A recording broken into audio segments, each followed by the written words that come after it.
소방공무원 수험생 여러분 안녕하십니까? 소방학개론 강의를 담당하는 이종우라고 합니다. 자, 이번 시간에는요, 저희 용어의 정의 한번 또 가보도록 하겠습니다. 자, 지난 시간에 기동 방식을 봤으니까 우리 이제 용어의 정의를 봐야 되는데, 용어의 정의는 언제든지 시험 문제 나올 수 있다 그랬죠. 그래서 용어의 정의에 가보면 이 설비를 구성하고 있는 구성 요소를 볼 수 있고요. 그 구성 요소들이 각 어떤 역할을 하는지를 이제 볼 수 있는데, 여기 세 번째 가보면 세 번째가 아니고 여기 세 개 보면 얘네들이 다 뭐예요? 가압 송수장치의 종류죠. 공통 목적을 가진다라고 했습니다. 자, 무슨 목적을 가지냐? 이 가압 송수장치는 물을 어디까지? 설비까지. 뭐를 한다 그랬어? 송수. 그러니까 이게 옥내수화전이든 스프링클러든 다 똑같이 들어간다고. 가압 송수장치가. 종류도 똑같아요. 그래서 내가 뭐가 있다 그랬어요? 고가수조. 자, 고가수조는 물을 어떻게 보내주는 거예요? 위에다가 수조를 설치하고 여기다가 설비를 설치하는 거죠. 뭐 옥내수화전이든 스프링클러든 맞습니까? 해서 요 자연 낙차가 있으니까 우리 대기압이라는 거에 의해서 또는 중력에 의해서 어차피 물은 위에서 어디로? 아래로 떨어지게 돼 있죠. 자연적으로 낙차에 의해서 여기서 압력이 나오게 하는 거예요. 얘 이름이 무슨 수조라고요? 고가수조. 고가수조. 자, 두 번째. 이제 뭐야 얘는? 압력수조죠. 압력수조. 여러분들 압력수조는 뭐냐면 소화용수와 공기를 채웠대요. 그래서 내가 수조에 가보면 수조에 이렇게 갔을 때 여기다가 물을 채운다 그랬죠? 그리고 위쪽에다가 공기를 채우고 여기서 우리가 컴프레셔라는 걸 연결을 해서 우리가 다른 말로 이제 공기압축기라고 얘기한다 그랬죠. 이 공기압축기라는 걸 통해서 어디까지? 여기 이제 설비가 달려 있는 거죠. 뭐 스프링클러든 또는 옥내수화전이든 맞습니까? 동일하게.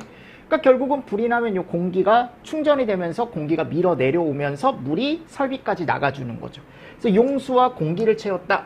그죠? 압력 이상으로 가압하여 그 압력으로 급수하는 수조다라고 되어 있고, 가압수조. 요거는 가압원이 되는 뭐를 설정하는 거예요, 여러분들? 얘를 저장을 하는 거죠, 따로. 공기나 불연성 기체. 그래서 얘를 저장을 함으로 인해서 여기서 나오는 가스 또는 기체 압력에 의해서 물이 바깥쪽으로 쏟아져 나가는. 맞죠? 얘 이름이 뭐라고 여러분들 무슨 수조? 가압수조. 가압수조. 그래서 압축 공기나 불연성 기체. 맞습니까? 얘를 따로 저장을 한다라고 제가 얘기를 했었습니다. 그래서 우리가 이제 가압식 소화기 같은 거 생각해 주시면 된다 그랬죠. 가압식 소화기. 자, 그리고 나서 이제 진공계입니다. 연성계입니다. 자, 얘는 정의를 정확하게 알고 계셔야 되는데 펌프 1차 측에다 달린다라고 했어요. 그래서 우리가 펌프가 있으면 이 펌프도 가압송수장치죠. 그죠? 뒤에 나와요. 자, 그럼 여기에 펌프가 여기 1차 측, 물이 들어오는 측, 여기가 펌프 물이 나가는 측, 2차 측. 그래서 여기 1차 측에 달려있는 계측기름이 진공계나 연성계. 그죠? 여기 2차 측에 달려있는 계측기름이 압력계죠. 그래서 진공계나 연성계 갔을 때, 자, 진공계는 대기압 이하, 연성계는 대기압 이상, 그리고 대기압 이하. 이렇게 측정할 수 있는 계측기를 얘기한다라고 되어 있습니다. 맞죠? 요거 포인트 잘 따서 알고 계십시오. 이하만 측정할 수 있는 건 진공계, 이하와 이상을 같이 측정할 수 있는 건 연성계. 요게 펌프 여기 흡입 측, 빨려 올라오는 측 물이 여기다 설치를 한다라고 했었고, 자, 압력계는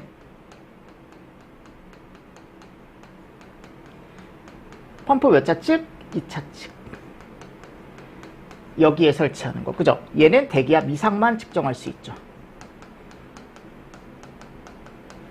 맞죠? 자, 그리고 나서 핵심 부품 하나가 나오는데 얘 이름 기동용 수압개폐장치.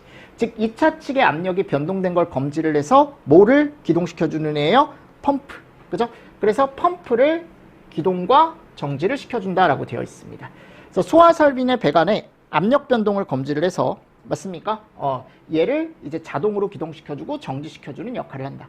그래서 우리가 제품으로 뭐를 사용을 한다? 압력 챔버. 그죠? 그래서 이 압력 챔버가 기동용 수압 개폐 장치다. 그래서 여기 위에 그림에 가보면 제가 지난 시간에 이게 진짜 중요한 역할을 한다라고 말씀을 드렸어요. 얘 이름이 기동용 수압 개폐 장치죠. 그죠? 자, 7번째 주펌프. 이 주펌프가 어떻게 보면 그냥 펌프죠. 펌프가 가압송수장치의 종류라고요. 그래서 가압송수장치 종류가 4가지가 있는 거예요. 4가지. 펌프 방식까지. 근데 가장 많이 사용하는 방식은 어차피 주펌프라고 했었죠. 기억하십니까? 그리고 원래는 충압 펌프라는 펌프가 있어요. 그죠? 근데 충압 펌프는 제가 뭐라고 했습니까? 충압 펌프 같은 경우는 주펌프의 빈번한 기동을 막아주기 위해서 설치하는 펌프가 하나가 더 있다 그랬죠?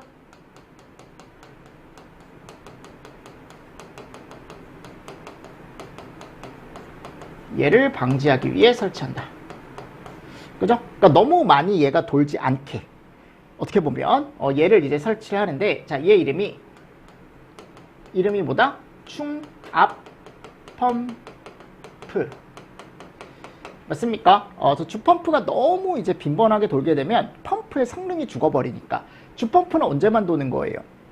화재 시에만. 그죠? 실제로 화재가 났을 때 얘는 주펌프의 빈번한 기동을 막기 위해 그 외의 목적으로는 얘가 도는 거다라고 제가 설명을 드렸었죠. 그쵸? 그래서 이런 것도 같이 보시고, 그리고 펌프가 낼 수 있는 유량, 걔를 전격 토출량, 펌프가 낼 수 있는 100% 유량을, 그죠? 이 펌프가 1분당 몇 리터를 쏠 수 있는지 성능이 있거든요. 걔가 전격 토출량. 그 전격 토출량에 의해서 나오는 압력, 걔를 전격 토출 압력 단위를 메가파스칼을 씁니다. 아셨죠? 이런 것도 같이 보시면 좋습니다. 용어의 정의에서. 됐나요? 그래서 이 정도 보시면 되겠죠? 같이 정리를 좀 해두시고요. 자, 다음 이제 세 번째 가압송수장치 나옵니다. 한 번 더 나오죠. 그죠? 수원을 설비까지, 그러니까 물을 설비까지 송수해주는 역할을 하는 장치 이름이 가압송수장치입니다. 그럼 이 가압송수장치는 종류가 4개가 있다고요. 펌프, 그리고 아까도 얘기했지만 낙차, 요거 포인트로 오세요. 낙차. 여기는 공기 압력을 이용한다. 그래서 여기 컴프레셔 난다 그랬죠? 예전에 이론반 책에는 제가 훨씬 자세하게 넣어놨을 거예요. 그림까지 제가 넣어놓고, 가압수조는 가압용 가스를 옆에 달아서 그게 밀어주는 거죠. 그쵸? 맞습니까? 얘는 가압용 가스, 뭐 질소 같은 거 이용하는 거죠.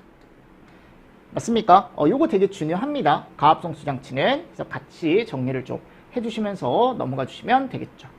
자, 그리고 네 번째 가보도록 하겠습니다. 기동용 수압 개폐 장치라고 나와 있습니다.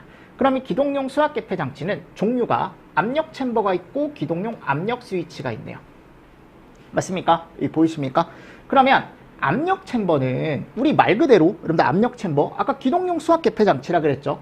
펌프의 자동 기동 및 뭐를 담당한다? 정지를 담당한다 라고 제가 얘기를 했었습니다. 그럼 펌프의 자동 기동 및 정지라고 했으니까 이 펌프의 자동 기동 및 정지 같은 경우는 결국은 압력 챔버에 달려있는 누가? PS라는 애가 2차 측의 압력이 야 여기 떨어졌어. 그럼 이제 뭐 돌려줘야 돼? 펌프 돌려줘야겠네 라고 해서 어디다 신호를 준다? 제어반에. 근데 이 제어반이 이제 감시 제어반이 있고, 다음 무슨 제어반? 그렇지, 동력 제어반. 이렇게 신호가 들어간다라고 제가 말씀을 드렸었죠. 기억하시죠? 그리고 노즐 끝에 방수 압력을 유지하고 수격 작용을 방지하더라. 이렇게 되어 있었고, 자, 용량. 기동용 수압 개폐 장치 압력 챔버의 용량은 몇 리터다? 100리터. 이것도 잘 정리를 해주셔야겠죠. 그쵸? 100리터 이상이다라는 거. 됐습니다. 근데 이 용량은 뭐 시험제가 나온 적은 없어요. 그리고 펌프의 자동 기동 및 정지가 당연히 제일 중요한 역할이지만 그 외의 역할이 이런 게 있다고 그랬어요.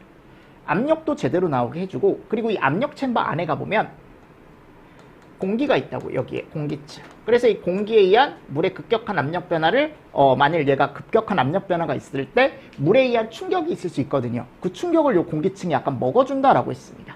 그죠? 이런 것도 같이 보시면서 넘어가 주시면 좋을 것 같습니다. 자, 됐고요. 그리고 이제 5번. 얘는 뭐야, 여러분들? 물올림 장치라고 나와 있죠.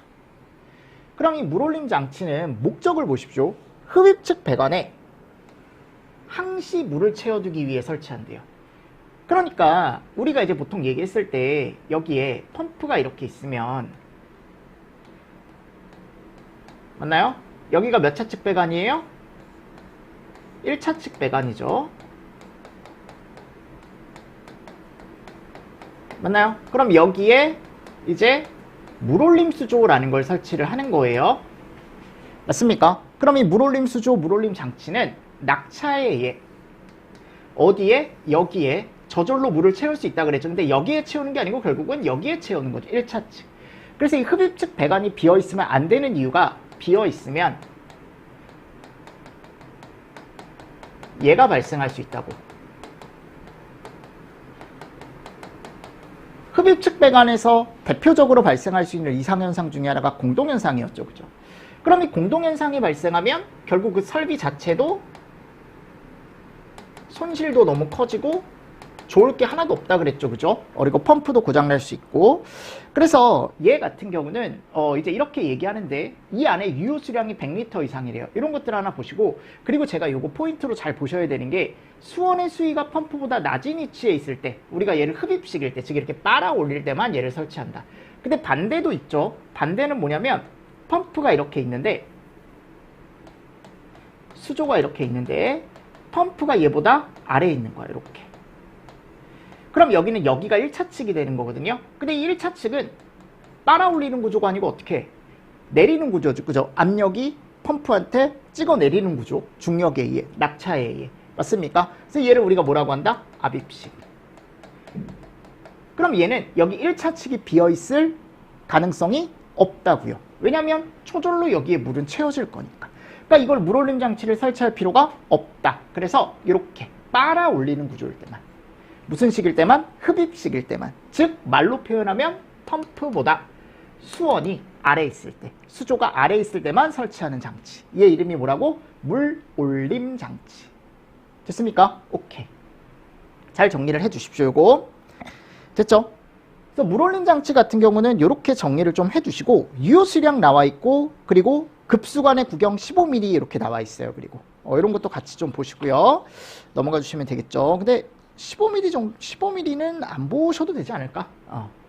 왜냐면 설치 기준이기 때문에. 아니야, 하나 쓸까요? 물을 공급하는 급수관의 구경은 15mm 이상이다. 설치 기준이기 때문에 안 보셔도 될 것 같긴 한데 체크 정도 해주시고요. 자, 그리고 이제 6번 보겠습니다. 성능시험 배관과 뭐를 설치한대요? 이제 순환 배관을 설치한대. 그럼 성능시험 배관은 펌프에 정말 성능을 시험하기 위해 설치하는 배관이에요. 맞습니까? 그래서 제가 예전에 그림을 이런 식으로 이제 가지고 이런 식으로 해서 여기가 이제 성능시험 배관이에요. 그리고 여기는 성능시험할 때만 열면 되는 거니까 여기를 어떻게 해요? 잠궈 놓는 거죠. 됐나요?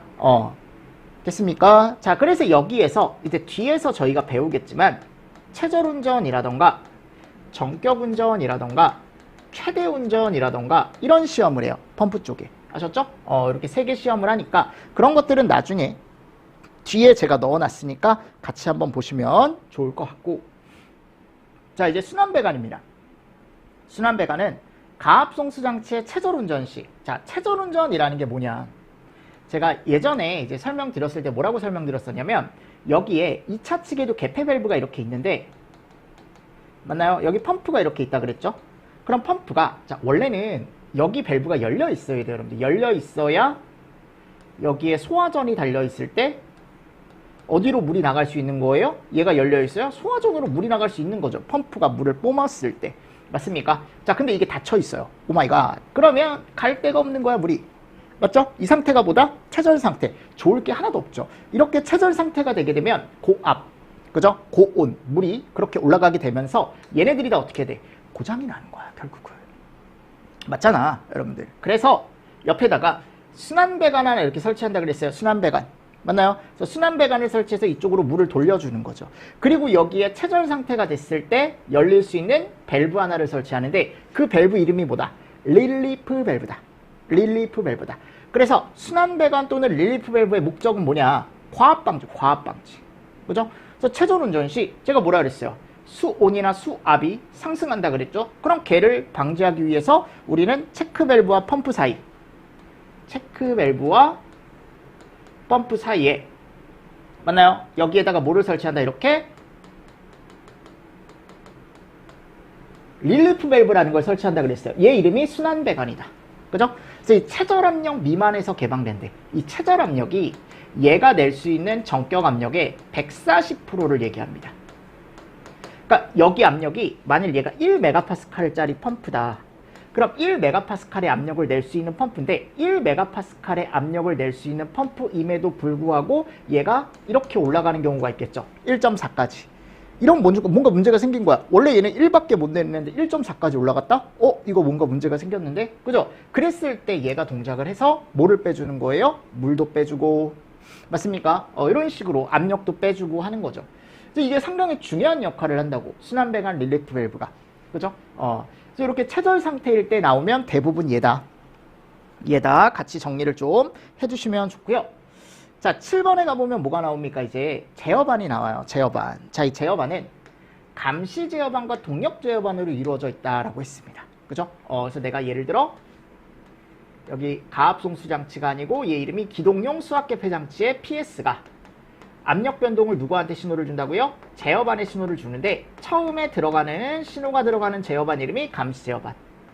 그 다음 제어반인데 동력 제어반으로 간다 그랬죠? 그래서 이 동력 제어반이 펌프의 모터를 돌려주는 거죠. 그럼 얘가 기동이 되면서 우웅하고 돌면서 물을 위쪽으로 뿜어내주는 거지.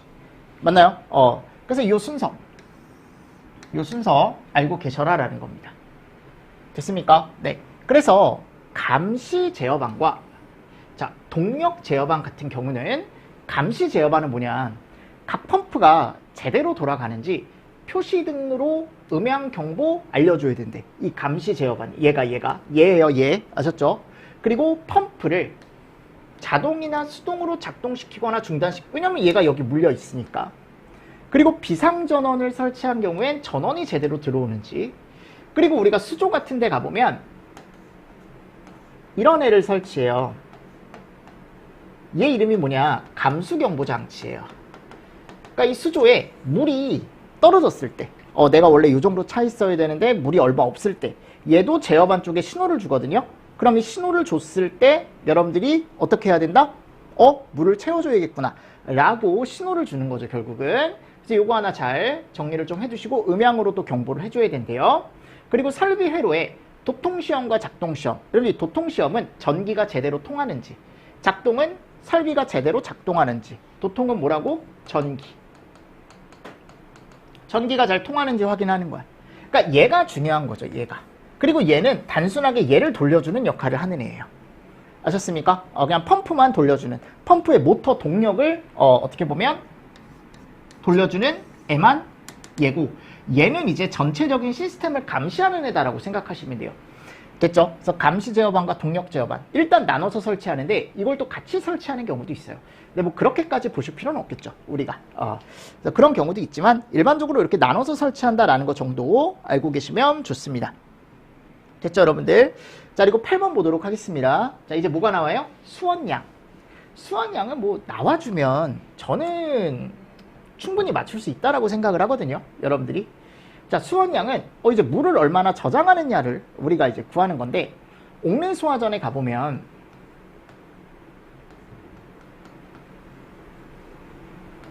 호스가 달려있고 여기서 이제 성능 시험을 하는 거야. 내가 예를 들어 여기서 물을 측정을 했는데 물이 최소한 요 정도는 나와줘야 된대요. 1분에 103리터는 아시죠, 여러분들? 우리 음료수 요즘 한 1.5리터 뭐 1리터라고 합시다. 한 1리터 정도짜리 그냥 130병 정도 있다라고 생각하면 돼. 1분에 그 정도 물은 나와줘야 된대요. 그죠? 이게 성능이야, 이게 법적인. 됐습니까? 그럼 이건 누가 내줘야 되는 거예요? 이 물을 누가 보내줘야 되는 겁니까? 130리터를 생각을 한번 해보십시오. 결국은 펌프가 보내줘야 되는 거죠. 맞잖아, 여러분들. 펌프가 돌아서 요걸 1분 동안 130리터를 보내줘야 되는 거라고요. 그리고 요 압력, 자 130리터가 나왔을 때 그때 압력을 딱 측정하면 0.17메가파스칼 이상은 나와줘요. 최소한 0.17메가파스칼 압력은 나와줘야 되고, 이게 0.7이 초과가 되면 위험하대요. 그죠? 소화자가 위험할 수 있다. 왜냐하면 이게 너무 압력이 세면 반동력도 그만큼 세게 걸려서 사람이 뒤로 날아갈 수 있다 그랬죠. 그죠? 조심해야 된다. 그리고 세 번째, 층수에 따른 수원량 계산 방법이라고 해서 이 방수량과 방수압을 보신 다음에 얘를 살짝 보시면 좋은데, 자 보십시오. 내가 건물에 갔는데 29층 이하래요. 그러니까 딱 보셔야 돼. 이 층수라는 건 지하층 제외예요.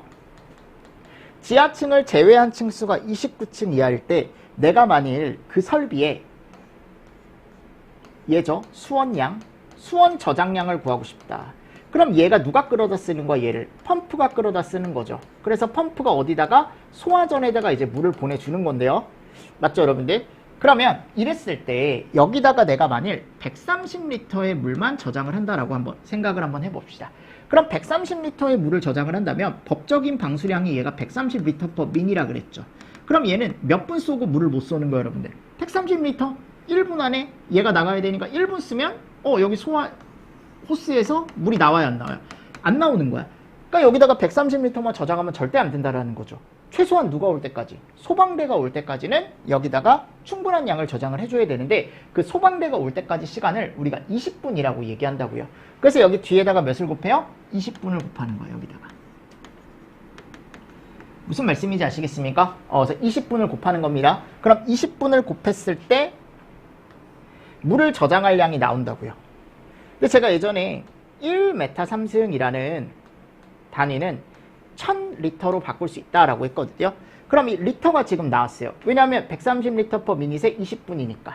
그럼 여기 이제 20분 동안 저장할 수 있는 양인 2600리터를 저장을 하는 거거든요. 그럼 2600리터를 메타3으로 바꾸면 2.6이 나오는데 여기 n 있죠, n. n 보이십니까? n. 얘가 설치 개수라고요. 그래서 그 설비에 갔을 때, 그 건물에 갔을 때 옥내 소화전이 몇 개가 설치됐는지를 파악을 해서 여기다가 넣어주시는데 이게 100개가 설치가 됐다고 해서 거기다가 100개를 다 넣어주시는 게 아니고 최대 딱 몇 개까지? 2개까지만.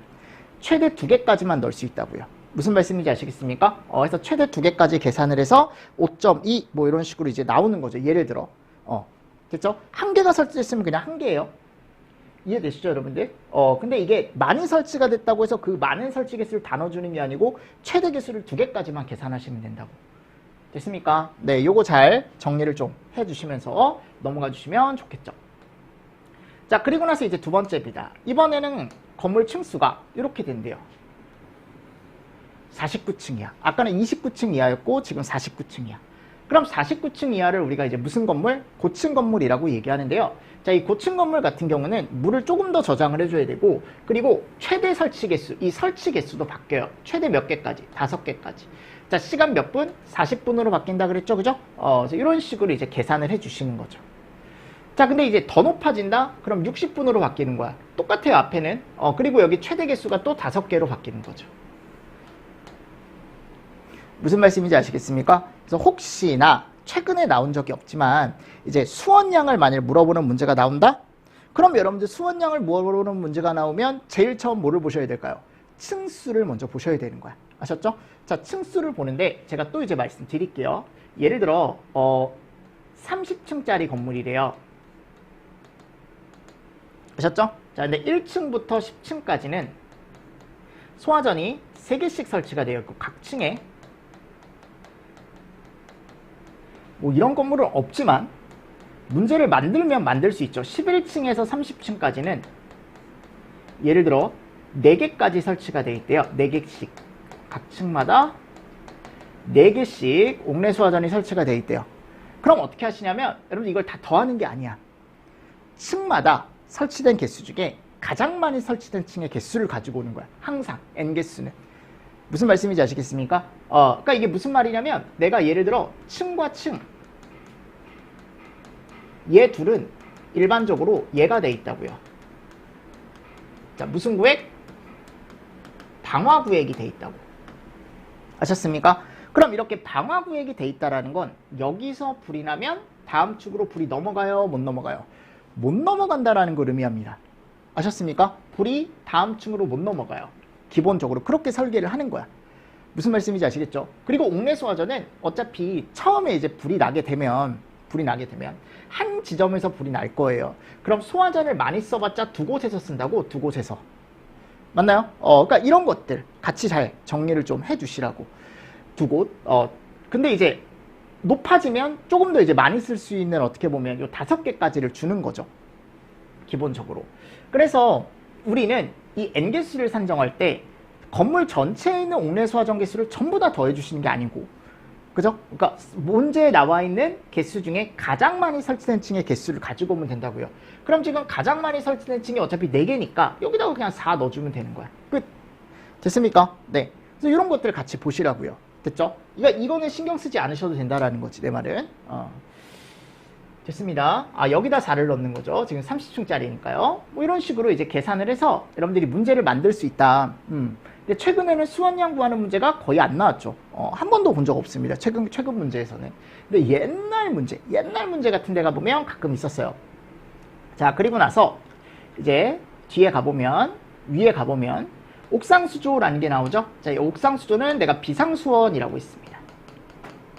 그래서 방금 구한 게 내가 원래 이제 쓰고자 하는 전용수원, 내가 주로 쓰는 전용수원량을 n 곱하기 2.6, n 곱하기 5.2, n 곱하기 7.8 이 공식을 통해서 이제 구할 수 있는 거고, 자, 만일 비상수원이나 또는 옥상수원량을 구하고 싶다라고 한다면 전용수원량에 곱하기 몇 분의 몇? 3분의 1. 그죠? 3분의 1을 해서 위쪽에 올려주시면 된다라고 했습니다. 그래서 방금 나왔던 요 3번 있죠? 3번 양에다가 3분의 1을 해주시면 얘가 나온다. 됐죠? 그래서 이런 개념도 같이 좀 보시면서 넘어가 주시면 좋겠죠. 자, 이제 9번째 가보도록 하겠습니다. 9번째 가보면 뭐가 나오냐면 이상현상이 나와요. 이거 최근에도 나왔었고, 기출에 가보면 간혹 한 번씩 이제 심심할 때 출제가 되는, 어떻게 보면 문제죠.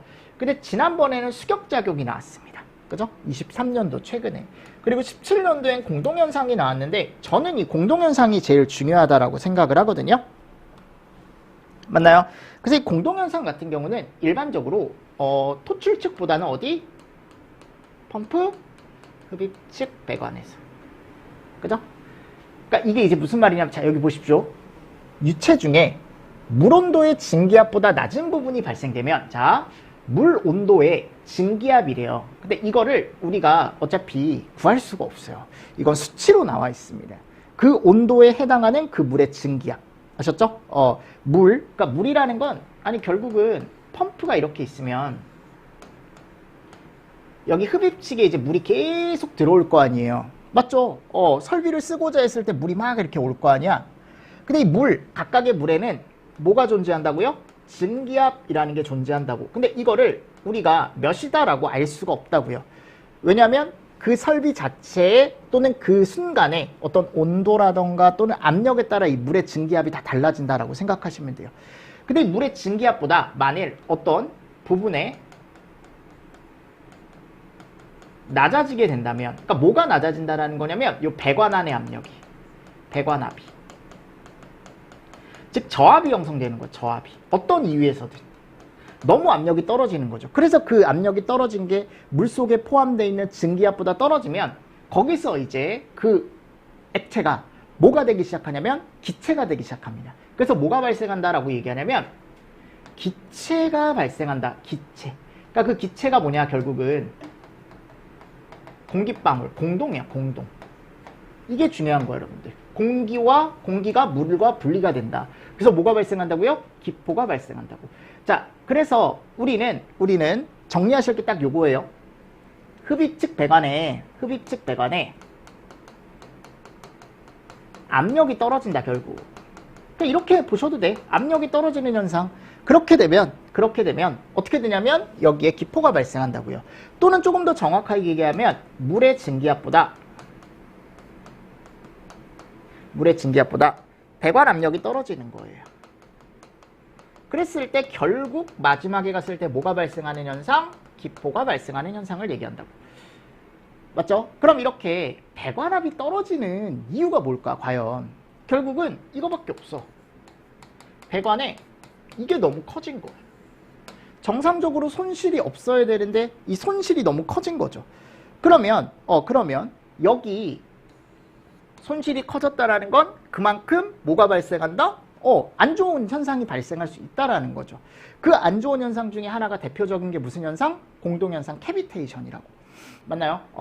그래서 공동현상을 방지하려면 이 손실을 좀 줄이면 되는데 그 손실을 줄이는 방법이 흡입 양정을 짧게 한대요. 그러니까 내가 첫 번째는 빨아올리는 높이가 이 정도였는데 두 번째 펌프는 빨아올리는 높이가 이만큼이래요. 그죠? 그럼 손실은 어디가 더 클까요? 여기가 더 클 수밖에 없습니다. 그러니까 이거 짧게 하라는 거야. 최대한 올라오는 부분은 짧게. 무슨 말씀인지 아시겠죠? 그리고 회전차를 수중에 완전히 잠기게 하래. 얘가 임펠러라는 애거든요. 자, 원래 일반적인 펌프는 이 안에 이제 임펠러가 이렇게 들어있어요. 임펠러가 프로펠러죠. 그래서 얘가 일반적으로 여기 있는 물을 끌어올리는 건데, 돌면서, 그죠? 얘가 막 돌면서 끌어올리는 건데, 중요한 건 뭐냐면 얘를 물에 잠기게 한다면, 임펠러를 수중에 잠기게 해서 얘가 우웅하고 돌아서 물이 바로 올라온다면 흡입배관이 없는 거잖아. 그치? 손실이 되게 적다고요. 그래서 흡입배관을 아예 만들지 않는 거야. 그러니까 이런 펌프가 있어요. 여러분들 아셨죠? 이런 펌프가 있습니다. 그래서 수직회전축 펌프라고 있는데 그렇게 알고 계시지 마시고 그냥 수중에 완전히 잠기게 한다라는 것 정도 알고 계시면 된다고요. 됐습니까? 요거 잘 보시고, 그리고 보세요. 임펠러가 빠르게 도는 것보단 당연히 어떻게 도는 거? 천천히 도는 게 좋겠죠? 그래서 속도를 낮춘대. 임펠러 속도를 줄이는 거예요. 그럼 물이 빨리 올라오지 않고 천천히 올라오게 된다고. 천천히. 그죠? 그리고 양흡입 펌프를 설치하래. 그러니까 펌프가 이렇게 있는데 혼자 일하면 한쪽에서만 빨아들이지만 둘이 일하게 하는 거야. 그럼 손실이 조금 더 적겠죠? 힘들지 않을 거 아니에요, 여러분들. 혼자 일하는 것보다 둘이 일하면. 맞잖아요. 자, 그리고 2대 이상의 펌프를 사용하래. 한 명이 일하는 것보단 2명이 일하는 게 낫다 그랬죠? 그죠? 그리고 손실수, 이게 가장 원론적인 거죠. 손실수들을 작게 하래요. 그럼 손실수들을 작게 하려면 흡입관의 광경을 크게 하는 거야. 그럼 생각을 했을 때 이렇게 큰 애가 빨아들이는 것과 작은 애가 빨아들이는 것, 손실은 당연히 여기가 더 클 거거든요. 그럼 얘는 큰 걸 사용을 해야 되는 거지. 그죠? 그리고 속도는 어떻게? 천천히 느리게. 유속은 느리게. 이런 개념들. 그래서 이 방지 대책을 여러분들이 꼭 알고 계시라고요. 그럼 여러분들 방지 대책을 알 수 있으면 또 뭐도 알 수 있냐면 발생 원인도 알 수 있는 거야. 그럼 발생 원인은 어떻게? 반대로 하면 되는 거죠. 흡입 양정이 너무 길 때. 그죠? 회전차가 수중에 완전히 잠겨있지 않을 때. 흡입 속도가 빠를 때. 손실 수도가 클 때. 관경이 작을 때. 유속이 빠를 때. 이런 식으로 생각을 좀 해주시면서 넘어가 주시면 된다고. 됐나요? 자, 그리고 세 번째, 수격작용. 워터햄머. 물의 운동 상태를 갑자기 변화시켰대요. 그러니까 얘가 예전에 이제 물이 잘 가고 있는데 여기 밸브가 이렇게 달려 있는 거야. 열려 있었을 땐 상관없어요. 그래, 잘 가고 있다가 갑자기 내가 어떻게 한다? 얘를 확 하고 닫는다. 확 하고 닫아버려요, 여러분들. 아셨죠? 그럼 얘가 가다가 어떻게 돼요? 순식간에 멈추죠. 그럼 이 밸브에 충격이 온다고. 무슨 말씀인지 아시겠죠? 그래서 우리가 잘 운동하고 있던 애가 전부 다 얘로 바뀌는 거야. 운동을 잘 하고 있다가 갑자기 확 하고 닫아버리니까 거기 밸브에 충격이 오는 거죠. 충격. 땅 하고. 걔를 우리가 무슨 작용? 수격작용. 영어로 워터햄머라고 얘기한다고요. 아셨습니까? 요거 잘 정리를 좀 해주시면 된다고. 그러면 수격작용으로 방지하는 방법은 공동현상과 유사합니다. 아셨죠? 어떻게? 광경은 크게. 똑같죠? 유속은 느리게. 그리고 아까 제가 그랬잖아. 밸브는 빨리 닫으면 안 돼. 천천히.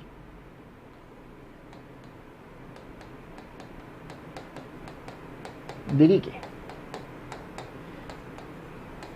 그리고 플라이 휠을 부착을 하는데 이 플라이 휠은 부착을 했을 때 회전수, 임펠러 회전수나 유속이 어떻게 된대요? 천천히 변화가 된대.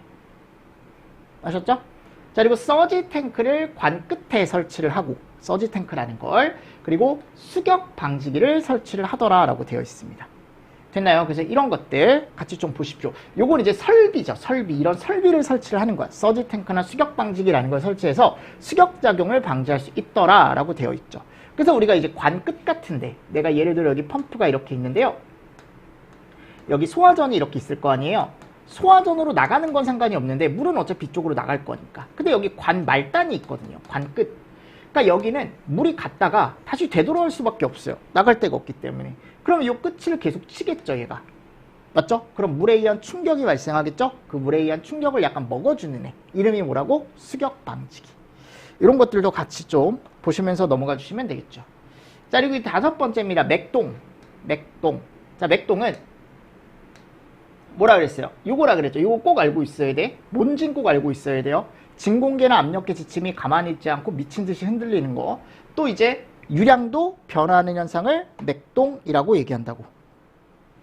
아셨죠? 제가 이 방지책은 뺐어요. 정규책은 있거든요.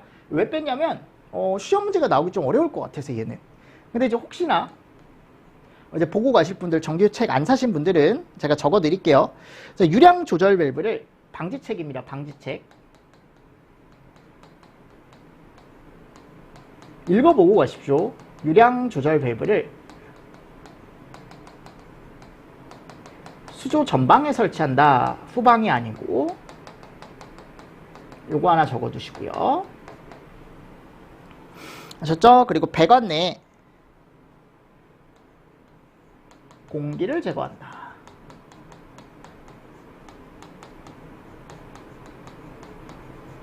그리고 세 번째, 불필요한 중간에, 배관 중간중간에 수조 제거 라고 나와 있고요. 자, 그리고 네 번째 가보면, 네 번째, 토출량을 조금 줄이면 돼요. 펌프 토출량 를 조금 줄인다라고 되어 있습니다. 됐습니까? 네, 이런 것들을 조금 잘 보시고, 그리고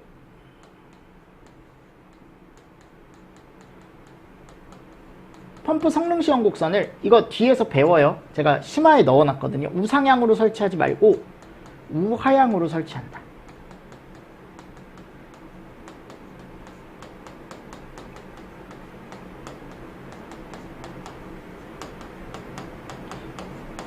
네, 이런 것들을 하나 보시면서 넘어가 주시면 됩니다.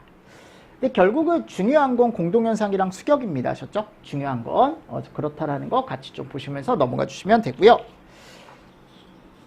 자, 이제 챕터 4로 가겠습니다. 챕터 4에 가보면 뭐가 나와요? 옥외. 자, 얘는 옥내랑 다른 점이 바깥쪽에 설치한다라는 거죠. 그래서 여기 가보면 밑줄 한번 치겠습니다. 1층이나 2층 화재 발생 시 화재를 유효하게 진압할 수 있다. 얘는 고층에서 진압 못하죠. 저층에서만. 그리고 외부에 설치하는, 자, 호스가 달려있기 때문에 무슨 식이다? 이동식이다.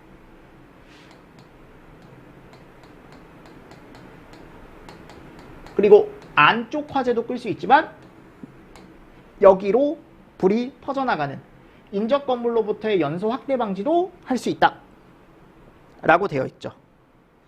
맞나요? 그러니까 이런 것들 여러분들 정리를 조금 잘 해주시면 된다. 그래서 건물이 이렇게 있으면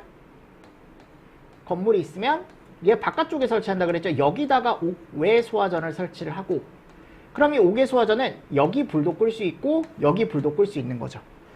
맞죠, 여러분들? 그래서 실내 불도 끌 수 있지만 여기서 불이 난다면 이게 이쪽으로 넘어와 버리면 피해가 더 커져 버리는 거니까 인접 건물로의 뭐도 막아준다? 화재 확산도 막아준다 라는 것까지 정리를 좀 해주시면서 넘어가 주시면 되겠죠.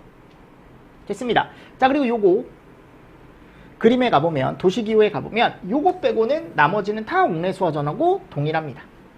구성 요소가 요거 빼고는 옥외 소화전이 달려있다는 거 당연히 다를 거고, 그리고 이거 호스 경납함이 따로 있다 그랬죠. 그러니까 사용을 할 때 꺼내 쓰는 거지 이게 평상시에 이렇게 연결이 되어 있지 않다라고 제가 말씀드렸습니다. 그죠? 그런 것들 좀 위주로 보시면 됩니다. 그래서 별도로 설치를 하고, 거기 가보면 동작 순서가 나와 있습니다. 옥외 소화전에 가보면 거기도 밸브가 있어요. 그래서 그 밸브를 개방을 하면 배관 내 압력이 떨어진다. 그럼 기동용 수압개폐 장치 압력 챔버 PS가 작동을 하고 제어 반에 신호가 들어오면 펌프가 돌아가고 그리고 물을 쏴준다라고 했었죠. 그렇죠? 이 동작 순서까지 여러분들 정리를 한 번씩은 해주셔야 됩니다. 근데 옥외 소화전은 아직은 기출 문제에 갔을 때 이게 크게 시험 문제가 나온 적은 없어요. 없지만 그래도 이런 개념을 잘 보셔라. 그죠? 이런 개념은 보셔라. 그리고 제가 아까 함 설치해야 된다 그랬죠? 그럼 그 함은 옥외 소화전 함으로부터 멀리 떨어뜨리면 안 되고 몇 메타 이내? 5m 이내에 가까이 설치해주래. 호스 경납함 얘기하는 거예요. 호스 경납함. 그럼 여기에 옥외 소화전이 있으면 요 옥외 소화전 얘가 10개 이하다라고 하면은 요 소화전마다 요 함을 5m 이내에 한 개씩 뿌려주래. 맞습니까? 그리고 5개 소화전이 11개에서 30개다. 얘가 11개에서 30개다? 그럼 최소 몇 개? 11개 이상의 함을 분산을 하고, 소화전이 31개 이상이다 라고 하면은 3개마다 1개 이상의 경납함을 쩍쩍쩍쩍 깔아줘라 라고 되어 있습니다. 자, 이런 것도 잘 보시고 넘어가 주시죠. 자, 그리고 수원입니다. 수원은 n개수에다가 몇을 곱한대? 7을 곱한대 7. 그러니까 이게 이제 결국 얘기하는 게, 아까 옥내수화전은 여기가 130이었잖아요. 예, 옥내요. 옥내수화전이 여기가 0.17이었죠. 그러니까 다른 것들 차이점 여러분들이 조금 잘 보시고, 수원량을 계산할 때는 어떻게 한다? 350에 몇을 곱한다? 20분. 이거 잘 보십시오. 그죠? 그래서 7000. 그럼 얘가 7메타삼승이 나온다고. 그러니까 얘는 40분 기준 없습니다. 또 뭐 없어요? 요거 없죠. 없습니다. 됐죠? 이런 개념들 같이 좀 보시면서 넘어가 주시면 좋을 것 같아요. 됐죠? 네, 요 정도 보시면 됩니다. 요거 소화전에 따른 요거 나와 있고, 그리고 n개수 최대 2개예요. 그러니까 옥내 소화전하고 다른 점은 여기가 130이었는데 350으로 바뀐다라는 것밖에 없습니다. 수원량 공식에 가보면 어차피 2개, 최대 2개도 똑같고요. 그죠? 이런 개념들 같이 좀 보시면서 넘어가 주십시다. 자, 그리고 나서 이제 스프링클러가 나와요. 소화 설비에서 가장 시험 문제 많이 나오는 건 스프링클러죠. 이게 중요할 수밖에 없는 게, 요번에도 아마 스프링클러가 나올 겁니다. 제가 봤을 때 개인적인 생각으로는 가장 가능성이 높아요. 그죠? 그러니까 요번에 그 부천에서 여러분들 화재 난 거 보셨죠? 그 호텔인가요? 그죠? 호텔에서 이제 화재가 났는데 이게 설치가 안 돼 있었잖아요. 이것만 설치됐어도 초반에 어떻게 보면 그 화재 크기가 그렇게 커지진 않았을 거라고요. 그러니까 되게 안타까운 거야 보면은. 근데 이제 소급 대상이 아니다 보니까 예전법에 따라가다 보니까 거기가 스프링클러 설치 대상이 아니었기 때문에, 그죠? 지금도 설치가 안 돼 있었던 것 뿐인데, 그러니까 숙박시설 쪽에 그런 것도 좀 개선이 돼야 되지 않을까. 그러니까 실제로 그게 뭐 숙박업소 문을 닫고 스프링클러를 설치하라고 하는 것 자체가 조금은 현실적으로 힘들죠. 그죠? 힘들지만, 그래도 초반에 뭔가 불을 끈 만한 뭔가가 있었으면 더 좋았을 것 같은데, 이 자동식 소화 설비 중에 가장 좋은 거거든요. 그나마 괜찮은 소화 설비인데 이게 없어서 피해가 컸었죠. 그래서 이 스프링클러 설비에 이제 가보면, 개요에 갔을 때 이 헤드가 보세요, 화재를 감지를 하는데 이 헤드 가멸 부분이 분해가 되고 이탈이 되면서 그 안에 있는 물이 나오는 거라고요. 그럼 이렇게 헤드가 분해되어 이탈되면 얘는 개방형 헤드가 아니고 무슨 형 헤드가 설치되어 있다라는 거예요? 폐쇄형 헤드가 설치되어 있다는 걸 얘기한다 그랬죠. 그죠? 그래서 이 폐쇄형 헤드가 터지면 그 안에 있던 물이나 또는 공기가 방출이 되는데, 자, 물이 나오는 건 우리가 기본적으로 습식, 공기가 나오는 건 대표적으로 건식, 그쵸? 요런 애들이 나오면서 압력이 떨어지면서 경보 밸브와 가압 송수 장치가 자동으로 동작되더라. 그러니까 이 헤드도 여러분들 이 폐쇄형이라는 걸 설치를 해놓으면 폐쇄형 끝을 가멸체가 막고 있단 말이에요. 이렇게. 그죠? 얘가 막혀 있다 그랬죠? 그래서 불이 나면 열에 의해 얘가 깨지는 거야. 분해가 된다라고 얘기하죠. 그죠? 깨진다. 분해가 된다. 그럼 얘가 떨어져 나가는 거죠? 이탈. 그럼 안쪽에 있던 물이 이제 쏟아지는 거죠. 맞죠, 여러분들? 또는 공기가 쏟아지는 거죠. 그러면서 경보 밸브. 이 경보 밸브가 우리가 보통 얘기하는 유수검지 장치 얘기한다라고 얘기했었죠. 그죠? 경보 밸브나 또는 펌프가 자동으로 동작을 해서 자동으로 진압하는 설비입니다. 됐나요? 근데 이제 감지기가 동작하는 경우도 있어요. 감지기가 동작하는 경우는 이제 우리가 보통 얘기했을 때 뭐 준비작동식이라던가 또는 일제살수식, 그죠? 그래서 그거 정리를 잘 하셔야지 이따가. 됐나요? 그래서 자동으로 진압한다라고 되어 있죠. 그래서 밑에 그림에 가보면 요게 나와요. 그죠? 그럼 이 그림에 갔을 때, 자, 나머지는 우리 앞에서 배웠던 그 옥내소화전 펌프 방식하고 똑같아요. 그 구성 요소가 수원, 보세요. 가압 송수 장치, 송수구, 음향 장치, 제어반, 그죠? 이 기동 장치를 옆에다 하나 더 써주십시오. 얘예요. 압력 챔버죠. 똑같죠? 근데 이게 다르다라는 거. 이게 스프링클러의 핵심이다라는 거. 그래서 이 스프링클러 헤드가 개방형이 있고 폐쇄형이 있대요. 자, 폐쇄형은 막혀 있는 거예요. 이렇게. 그럼 얘는 불이 났을 때 깨지는 거죠. 그러면서 물이 쏟아지거나 공기가 쏟아지는 거. 근데 이 가멸체, 얘 이름이 가멸체였잖아요. 우리 예전에. 이 가멸체가 없는 것도 있다 그랬죠. 열려 있는 거. 그럼 여기는 불이 나도 깨질 게 있어 없어? 없어 여러분들. 여기 깨질 게 없어요. 깨질 게 없어요. 그냥 화재 신호 들어오면 물 그냥 바로 쏟아지는 거. 아셨죠? 여기 개방형. 그리고 네 번째 갔을 때 요거 유수검지 장치. 얘 종류가 자 보세요. 습식이 있고 건식이 있고 준비작동식이 있고 일제 살수식이 있다고요. 또는 일제 개방 밸브라고 얘기하죠.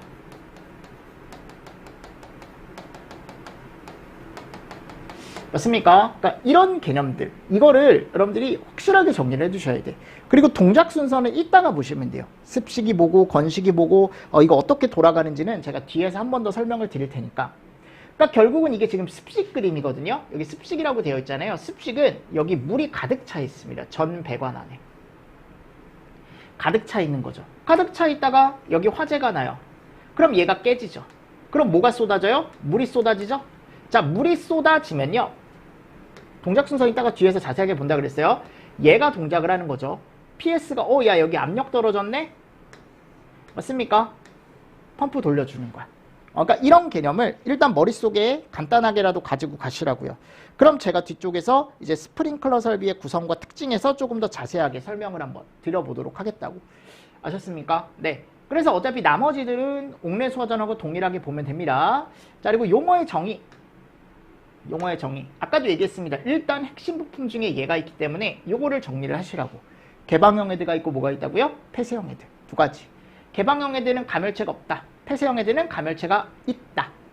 그러니까 얘는 막고 있는 게 없는 거고 얘는 막고 있는 게 있는 거죠. 그래서 불에 의해 걔가 이제 터져서 어떻게 보면 물이 쏟아지는 거. 자, 유수검지 장치는 유수 현상을 자동적으로 검지한다. 그래서 신호 또는 경보를 발한다. 그럼 유수 현상이라는 건 물이 흐르는 거. 그죠? 그래서 얘가 습식 유수검지 장치가 있고 건식 유수검지 장치가 있고 또 준비작동식 유수검지 장치가 있다고요. 뒤에 살 겁니다. 일제 개방 밸브, 요건 일제 살수식에 설치하는 거죠. 그럼 일제 살수식에 설치하는 얘는 헤드가 개방형 헤드. 얘는 헤드가 폐쇄형 헤드. 그죠? 요 위에는 폐쇄형, 여기는 개방형 설치하는 거고. 반사판, 요건 헤드가 이렇게 있으면 물이 쏟아졌을 때 요 반사판, 물을 세분화시키는 역할을 하는 애가 반사판, 디플레타. 이것도 뒤에 한 번 더 나오니까 그때 한 번 더 보시면 되는데 요게 용어의 정의 한 번 더 제가 넣어 놓은 거예요. 그래서 한 번 더 보시고 바로 뒤에 가보면 스프링클러의 구성 및 특징이라는 게 나와요. 자, 여기서 이제 우리가 정리를 조금 잘 해야 될 게 많죠. 그죠? 그래서 앞에 나와 있는 용어의 정의는 대부분 옥내수화전과 동일한 건 제가 중복해서 안 넣어놨고요. 스프링클러에 들어가 있는 용어의 정의만 제가 따로 빼서 몇 가지만 표현을 해놨어요. 그리고 나서 이제 중요한 건 얘다. 시험 문제 많이 나왔던 게 이 스프링클러 설비의 구성과 특징인데 요거는 조금 쉬었다가 저하고 같이 한번 또 얘기를 해보도록 하겠습니다. 아셨죠? 메인이 얘예요. 스프링클러는. 그럼 요거는 우리가 또 조금 쉬었다가 한번 해볼까요? 아셨죠? 자, 이번 시간도 수업 들으시느라 수고 많으셨습니다. 수고하셨습니다.